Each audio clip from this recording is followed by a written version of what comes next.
बाबू शोभाराम राजकीय कला महाविद्यालय अलवर के बीए पार्ट थर्ड में अध्ययनरत विद्यार्थियों का मैं डॉक्टर सत्यदेव पुनः इस ऑनलाइन क्लास में स्वागत करता हूं। विद्यार्थियों, जैसा कि आपको विदित है कि बीए पार्ट थर्ड के भूगोल के जो 2 पेपर होते हैं उसमें सेकंड पेपर भारत के भूगोल का होता है और उस भारत के भूगोल के पेपर के तहत पिछली क्लास में हमने भारत की अफवातंत्र टॉपिक को प्रारंभ किया था।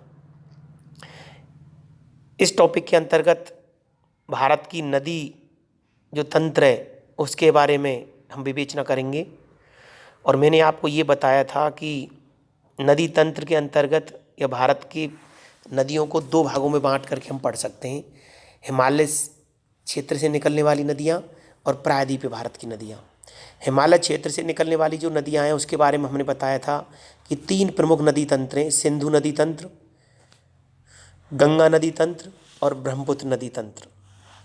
तो इनके बारे में पिछली क्लास में हमने अध्ययन कर लिया था और आज की क्लास में हम प्रायद्वीपीय जो भारत है उसकी नदियों की विवेचना करेंगे। प्रायद्वीपीय भारत, जैसा कि आप जानते हो कि प्रायद्वीपीय भारत भारत का दक्षिणी भाग है जो 3 ओर से जल से घिरा हुआ है। पूर्व में बंगाल की खाड़ी, पश्चिम में अरब सागर और दक्षिण में हिंद महासागर। तो इस क्षेत्र की जो नदियाँ हैं उसमें महत्वपूर्ण नदियों के बारे में मैं बता रहा हूँ आपको, जैसे नर्मदा नदी, गोदावरी, कृष्णा, कावेरी, ताप्ती। ये प्रमुख नदियाँ आपकी प्रायद्वीपीय भारत की नदियाँ मानी जाती हैं। यहाँ पर हम देखते हैं प्रायद्वीपीय नदियाँ। प्रायद्वीपीय भारत में मुख्य जल विभाजक का निर्माण पश्चिमी घाट द्वारा होता है जो पश्चिमी तट के निकट उत्तर से दक्षिण की ओर स्थित है।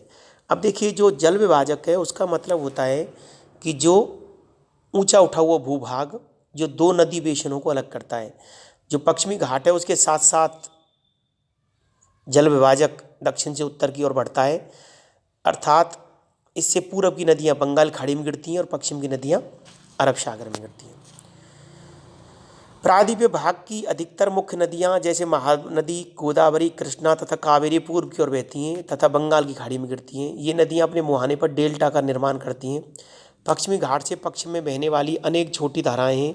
नर्मदा एवं तापी 2 ही बड़ी नदियाँ हैं जो कि पश्चिम की तरफ बहती हैं और ज्वार नदमुख का निर्माण करती हैं। प्रायद्वीपीय नदियों की अफवाह द्रोणियाँ आकार में अपेक्षाकृत छोटी हैं। नर्मदा द्रोणी। नर्मदा का उद्गम मध्य प्रदेश में अमरकंटक पहाड़ी के निकट है। यह पश्चिम की ओर एक भ्रंश घाटी में बहती है। समुद्र तक पहुंचने के क्रम में यह नदी बहुत से दर्शनीय स्थलों का निर्माण करती है। जबलपुर के निकट संगमरमर के शैलों में यह नदी गहरे गार्ज से बहती है तथा जहां यह नदी तीव्र ढाल से गिरती है वहां धुआंधार प्रपात का निर्माण करती है। देखिए, आपको ये प्रश्न कई बार आ जाता है कि धुआंधार जो जलप्रपात है वो किस नदी पर है? नर्मदा नदी पर। नर्मदा की सहायक नदियाँ बहुत छोटी हैं, इनमें अधिकतर समकोण पर मुख्य धारा से मिलती हैं। नर्मदा द्रोणी मध्य प्रदेश तथा गुजरात के कुछ भागों में विस्तृत है। अब जो नर्मदा नदी है उसका जो अफवाह क्षेत्र है वो गुजरात और मध्य प्रदेश राज्यों में विस्तृत है। तो पहली नदी हुई नर्मदा प्रायद्वीपीय भारत की। नंबर 2 तापी नदी या तापी द्रोणी। तापी नदी को हिंदी में ताप्ती भी कहा जाता है। देखिए, इस बात का ध्यान रखना है परीक्षाओं की दृष्टि से। तापी का उद्गम मध्य प्रदेश के बैतूल जिले में सतपुड़ा की श्रृंखलाओं में है। यह भी नर्मदा के समानांतर एक भ्रंश घाटी में बहती है, लेकिन इसकी लंबाई बहुत कम है। इसकी द्रोणी मध्य प्रदेश, गुजरात तथा महाराष्ट्र राज्य में है। अरब सागर तथा पश्चिमी घाट के बीच का तटीय मैदान बहुत अधिक संकीर्ण है, इसलिए तटीय नदियों की लंबाई बहुत कम है। पश्चिम की ओर बहने वाली मुख्य नदियाँ साबरमती, माही, भरतपूजा एवं पेरियार हैं। अगली है गोदावरी नदी द्रोणी। गोदावरी सबसे बड़ी प्रायद्वीपीय नदी है। यह महाराष्ट्र के नासिक जिले में पश्चिमी घाट की ढालों से निकलती है। इसकी लंबाई लगभग 1500 किलोमीटर है। यह बहकर बंगाल की खाड़ी में गिरती है। प्रायद्वीपीय नदियों में इसका अफवाह तंत्र सबसे बड़ा है। इसकी द्रोणी महाराष्ट्र में लगभग 50%, मध्य प्रदेश, उड़ीसा तथा आंध्र प्रदेश में स्थित है। गोदावरी में अनेक सहायक नदियाँ मिलती हैं जैसे पूर्णा, वर्धा, प्राणहिता, मांजरा, वेनगंगा, पेनगंगा। इनमें से अंतिम तीनों सहायक नदियाँ बहुत बड़ी हैं। बड़े आकार और विस्तार के कारण इसे दक्षिण गंगा के नाम से भी जाना जाता है। तो गोदावरी को दक्षिण की गंगा के नाम से भी जानते हैं। ये भी प्रश्न कई बार आ जाता है कि दक्षिण की गंगा कौन सी नदी को कहते हैं। अगली है महानदी द्रोणी या महानदी। महानदी का उद्गम छत्तीसगढ़ की उच्च भूमि से है। यह उड़ीसा से बहते हुए बंगाल की खाड़ी में मिल जाती है। इस नदी की लंबाई 860 किलोमीटर है। इसकी अफवाह द्रोणी महाराष्ट्र, छत्तीसगढ़, झारखंड तथा उड़ीसा में है। कृष्णा नदी महाराष्ट्र के पश्चिमी घाट में महाबलेश्वरम के निकट एक स्रोत से निकलकर कृष्णा लगभग 1400 किलोमीटर बहकर बंगाल की खाड़ी में गिरती है। तुंगभद्रा, कोयना, घाटप्रभा, मूसी तथा भीमा इसकी कुछ सहायक नदियां हैं। इसकी द्रोणी महाराष्ट्र, कर्नाटक तथा आंध्र प्रदेश में फैली है।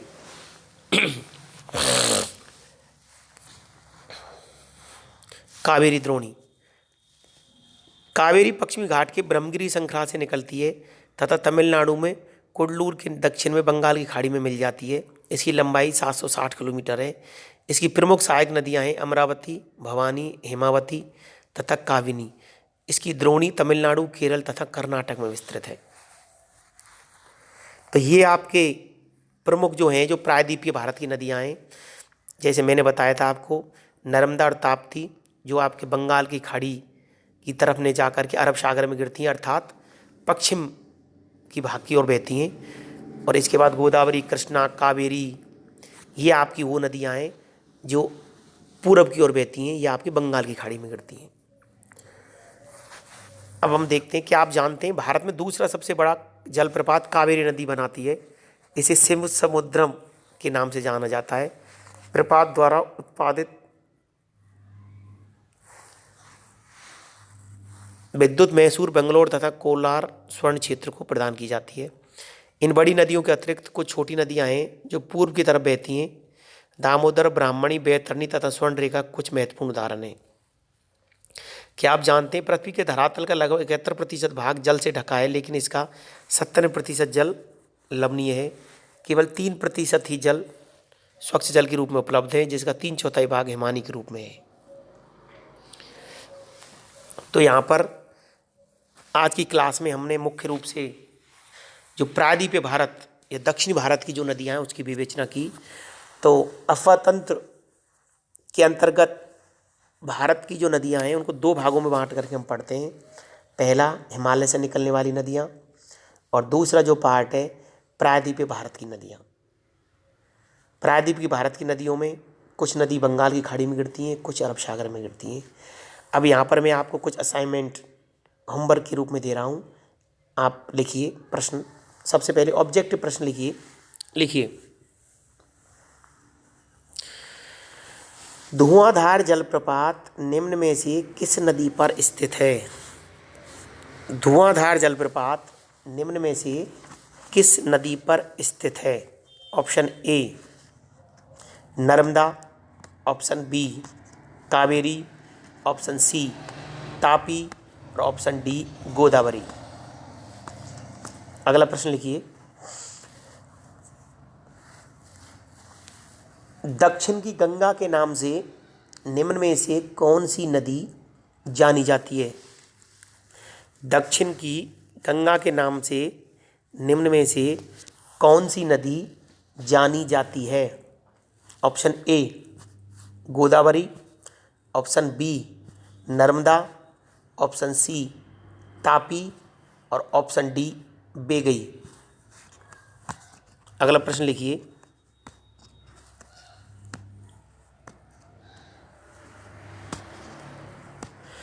भारत का या भारत में स्थित सबसे ऊंचा जलप्रपात कौन सा है? जोग जलप्रपात, शिव समुद्रम जलप्रपात, धुआंधार जलप्रपात और अगला ऑप्शन है चूलिया जलप्रपात।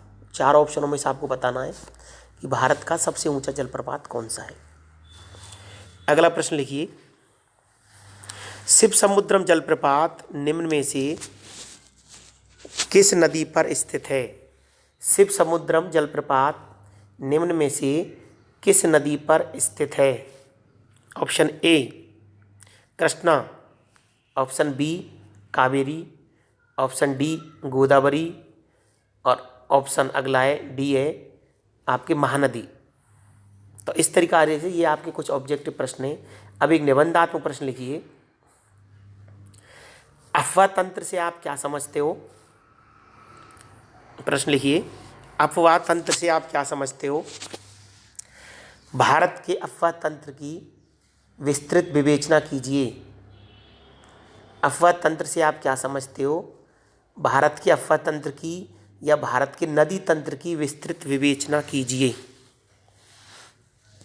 अगली क्लास में हम जो उत्तरी भारत, जो हिमालय की जो नदियाँ हैं और प्रायद्वीपीय भारत की जो नदियाँ हैं, उनकी तुलनात्मक विवेचना हम पढ़ेंगे। ये भी प्रश्न परीक्षा की दृष्टि से महत्वपूर्ण है। आप ये जो मैंने आपको अभी होमवर्क दिया है, इसको आप अपनी कॉपी में करिए, और जब भी अपनी ऑफलाइन क्लासें कॉलेज में विधिवत रूप से स्टार्ट हों, हम आशा कर सकते हैं कि बहुत ही जल्दी शायद कॉलेज में अपनी क्लासें स्टार्ट हों, तो वहाँ आपके रजिस्टरों को मैं चेक करूँगा, और जहाँ भी कोई आपके कोई समस्या है वो आप पूछ सकते हो। Thank you so much.